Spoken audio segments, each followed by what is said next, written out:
La nave tripulada rusa Soyuz MS-16 llegó a la Estación Espacial Internacional en una misión cuyos preparativos se realizaron en medio de redobladas medidas de seguridad sanitaria debido a la pandemia del coronavirus. Los tripulantes, los rusos Anatoly Ivanishin e Ivan Wagner y el estadounidense Christopher Cassidy fueron sometidos a una rigurosa cuarentena durante más de mes y medio y ni siquiera pudieron despedirse en persona de sus familiares antes de emprender el vuelo. Tras 6 horas y 4 vueltas a la Tierra, la Soyuz MS-16 se acopló a las 14:13 GMT al módulo POISC del segmento ruso de la Plataforma Orbital Internacional cuando volaban sobre el Atlántico Norte.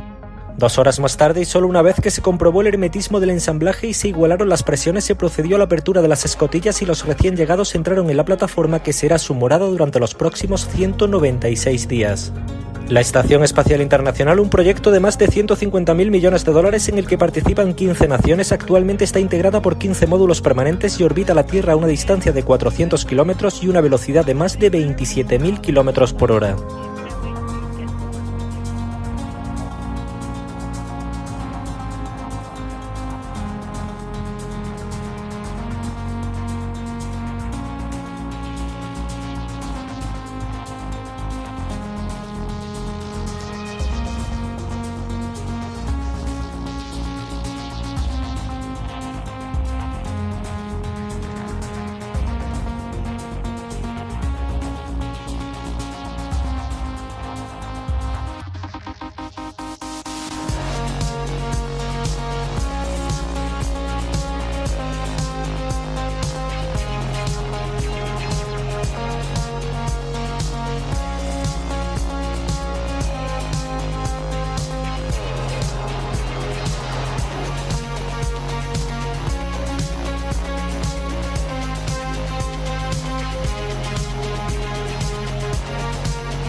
Good evening. It is Wednesday, June 3rd, and you are looking at a live view of Falcon 9 as it awaits its 9:25 p.m. Eastern Time launch from Cape Canaveral Space Launch Complex 40 in Florida.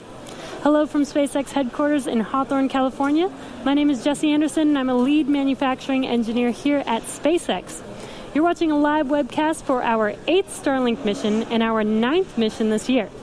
To date, we've launched over 420 Starlink satellites to orbit. As a reminder, Starlink is a constellation of satellites that can provide high-speed, low-latency internet all over the globe, particularly in remote or rural areas where connectivity is limited or completely unavailable.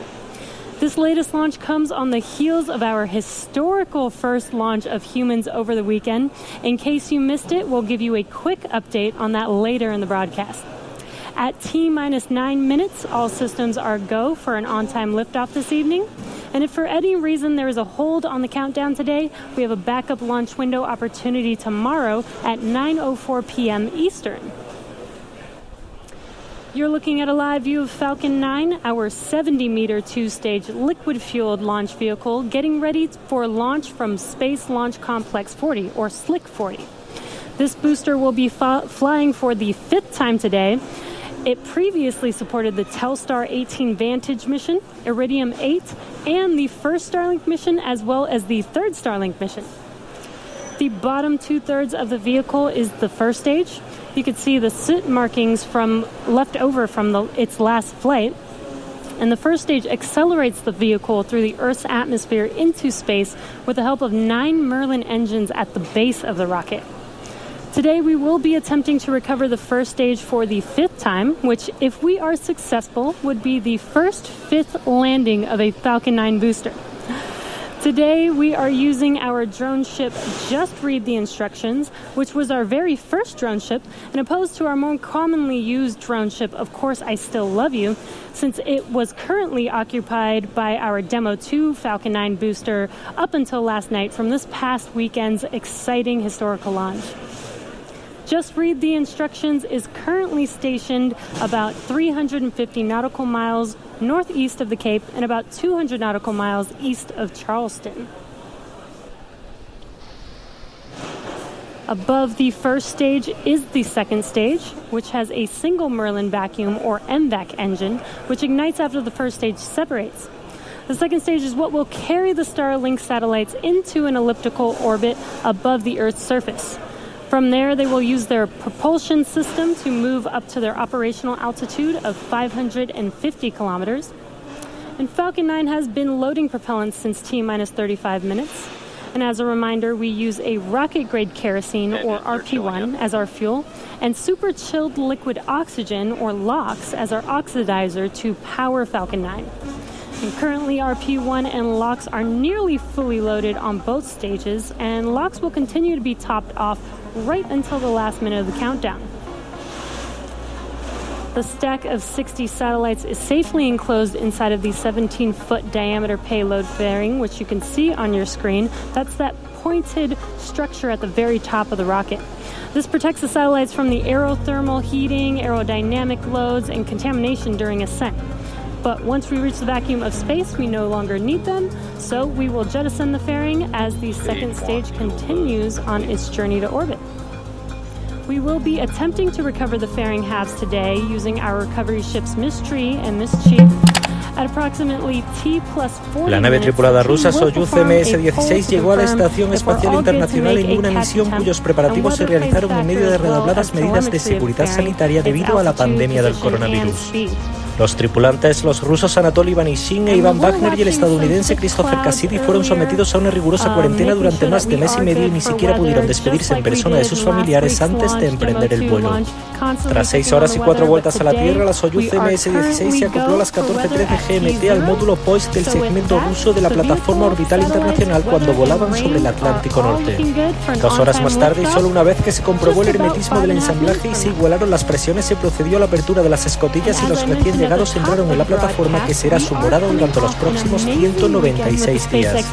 La Estación Espacial Internacional, un proyecto de más de 150.000 millones de dólares en el que participan 15 naciones, actualmente está integrada por 15 módulos permanentes y orbita la Tierra a una distancia de 400 kilómetros y una velocidad de más de 27.000 kilómetros por hora. At Kennedy Space Center on Saturday, May 30th, and 19 hours later docked with the International Space Station. The mission marks the first time a commercially built spacecraft has launched people to the space station and the first time in nearly 10 years that the U.S. has launched astronauts into space from U.S. soil. The video that you see on your screen is Bob and Doug floating around in orbit, giving us a tour of their Dragon spacecraft, which they named Endeavour to commemorate the huge efforts made by the SpaceX team, as well as a nod to the first shuttle that they both flew on. Demo 2 is an end-to-end flight test from launch to docking to splashdown. It is the final major milestone for SpaceX's human spaceflight system to be certified by NASA for operational crew missions to and from the International Space Station. While Bob and Doug certainly had the best seats for the Demo 2 launch, they weren't the only ones to try their hand at docking Dragon to the space station. We recently released the same simulation that the astronauts trained on in advance of the Demo 2 mission. Head over to iss-sim.spacex.com to give it a try yourself. That simulation, the displays in Crew Dragon, and a bunch of other really cool projects were developed by SpaceX software engineers. Software engineers at SpaceX get to work across exciting projects that drive our rockets, spacecraft, satellites, and ground systems. If you're interested in helping roll out Starlink to the world or taking humanity to the moon and Mars, send your resume to softwarejobs@spacex.com. We will also be setting up a Reddit Ask Me Anything or AMA with our software team in the next week or so stay tuned to our social media accounts for details on that. Once Demo 2 is complete, the SpaceX and NASA teams have reviewed all the data for certification. NASA astronauts Victor Glover, Mike Hopkins, Shannon Walker, and JAXA astronaut Soichi Noguchi have been assigned to fly on Dragon's first 6-month operational mission, which we're calling Crew 1, which is targeted for later this year. We are currently 2.5 minutes from liftoff, and Falcon 9 is now moving into the final stages of the countdown. The first and second stages are both nearly fully loaded with 1 million pounds of kerosene fuel and liquid oxygen. Super chilled liquid oxygen, which as I mentioned earlier is our propellant oxidizer, is what's creating those white clouds that you see around Falcon 9 when it's exposed to the warmer ambient air. You can see that on your screen there. First stage should finish prop loading, actually already has finished prop loading at T-minus 3 minutes, and second stage is coming up on finished prop loading at T-minus 2 minutes. At T-minus 60 seconds, Falcon 9 will be in startup, and that means that the rocket's autonomous internal flight computers have taken over the launch countdown. So with the Starlink payload continuing to be healthy, the F9 teams, Falcon 9 teams are tracking no issues on the rocket. Weather is still looking good, and the range is green for launch. So we are at T-minus 1.5 minutes from liftoff. And again, in about 30 seconds, Falcon 9 will be in startup. What this means is that the vehicle will basically be autonomously making its decision if it will continue with liftoff at T0.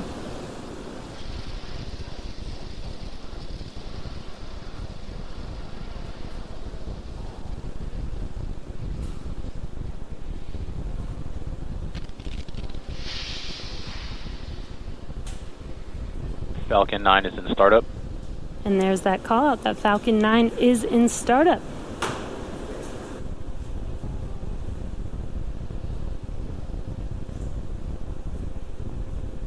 Go for launch. And at T-minus 45 seconds, there was that call out for go for launch. Again, that was the Falcon 9 rocket making that decision autonomously.